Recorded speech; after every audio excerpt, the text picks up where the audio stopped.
Hey guys, SD here. So I remembered to turn the alarm off today. Yay. Um, it's Sunday, and man, am I tired of this shift. I got one more day ahead of me. And then I have a day where I can not be here at butt crack of dawn, and then I'll have 2 days where I have to be. No, wait, I have 2 days I will not have to be here at butt crack of dawn. And then I'll have 2 days where I gotta be here at butt crack of dawn, and then I'll be off. So, there's a. What's that hair? Peeking. I put my ponytail together lower than normal, so now my hat's riding higher on my forehead.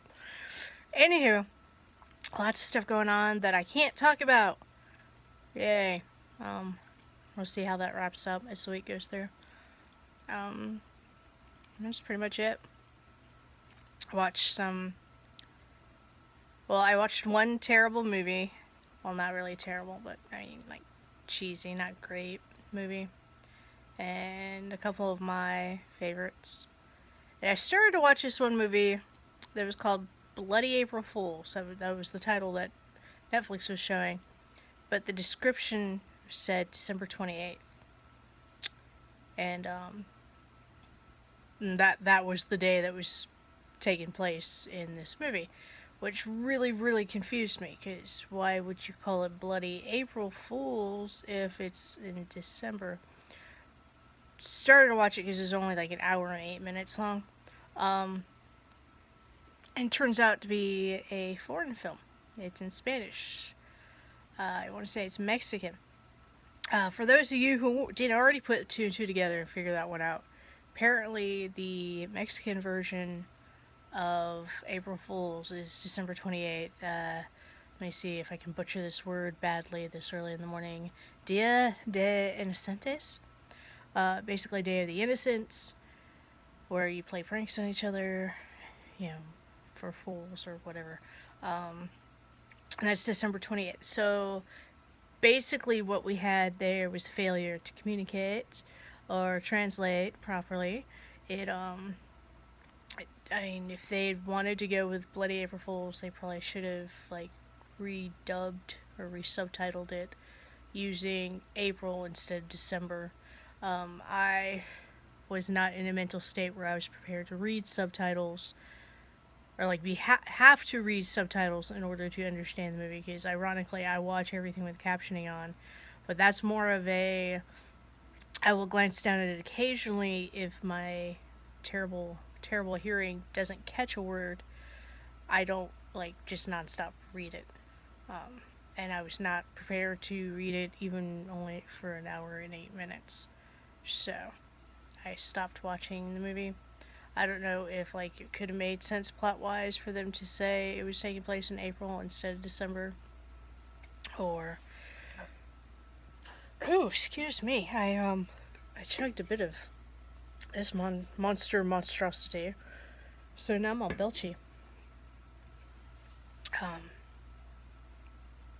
But yeah, so that threw me off, and then I watched one of my all-time favorites, Dale and Tucker versus Evil, which if you've not seen that, go watch it. I had wanted to watch Cabin in the Woods, but unfortunately that wasn't available as an option to me. What did I just watch recently that had the lead actress from Cabin in the Woods? I don't remember. It was something. Anyway, and then I watched another not horrible but not really great movie.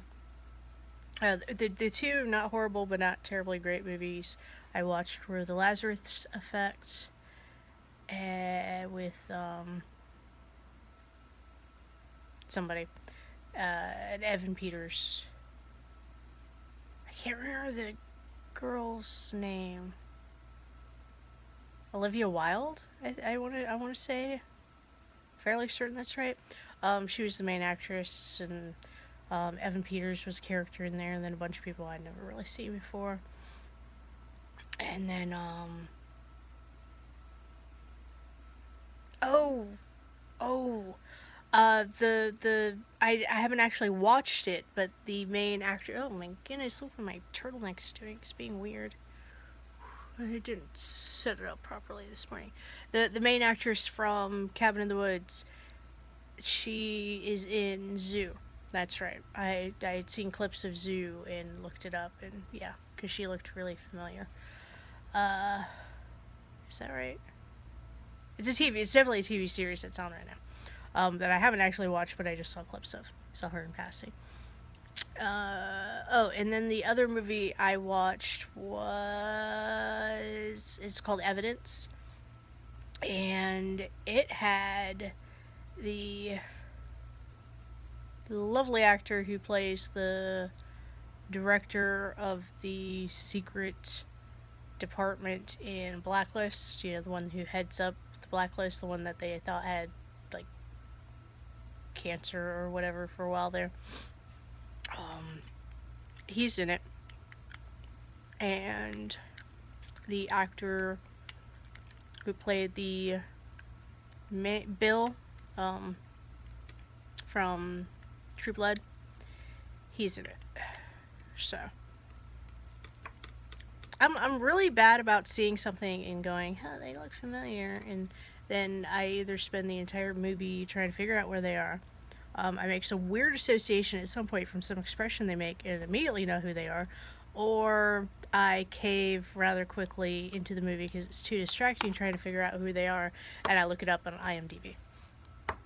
But yeah, I can't tell you how many times I'll be watching something with somebody and be like, "Oh, that's so and so from such and such," and they're like, "Really? I didn't get that." Occasionally I do get stumped. I'll think somebody looks kind of familiar, but I won't be able to place them.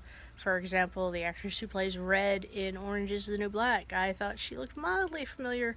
Couldn't figure it out until it ended for some. It wasn't like enough of a familiarity where it was bugging me. I was able to suspend my belief for a minute and just watch the series. And I never bothered looking it up. And finally, I heard later that she played Hathaway. Hanaway? God, I'm horrible with names. I will say that much. I'm terrible, terrible, terrible with names.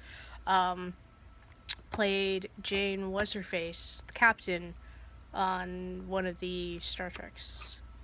Yeah. So. And that one really threw me for a loop because I was like, wow, really? I think it's all the makeup she wears in Orange is the New Black. But anyway, I'm going to go because we're coming up on almost 8 minutes now. And all I've done is ramble about movies. So for a change, I talked about something halfway entertaining. I don't know. But I'll talk to you guys tomorrow because, of course, I'm going to be here. And until then, SD out. Bye. So tired.